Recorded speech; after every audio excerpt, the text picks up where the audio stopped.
అంటే వాళ్ళు మేడంని చేయి కట్టేసి నోట్లో గుడ్డ పెట్టేసి పెట్టడం జరిగింది. యూజువలీ అది ఒక మోడస్ ఆపరండి. ఇక్కడ అన్ఫార్చునేట్లీ మేడము ఆ ఒక సఫోకేషన్ వల్ల చనిపోవడం జరిగింది.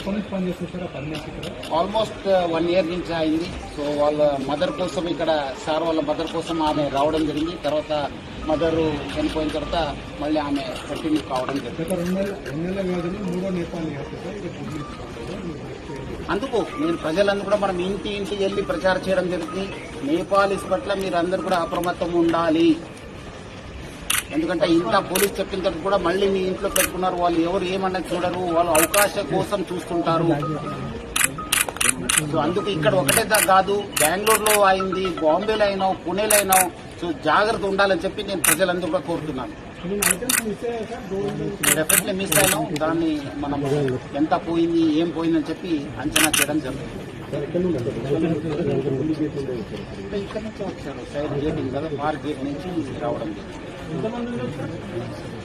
అది మనము వర్కౌట్ చేస్తున్నాం. కొన్ని వివరాలని బయట పెట్టలేము, కొంత ఇన్వెస్టిగేషన్ కోసము మనం చేస్తున్నాం. డెఫినెట్లీ మీకు అప్డేట్ ఇస్తాను. చెప్తాను, మళ్ళీ చెప్తాను మీకు ఈవినింగ్ దాకా. మళ్ళీ రిపోర్ట్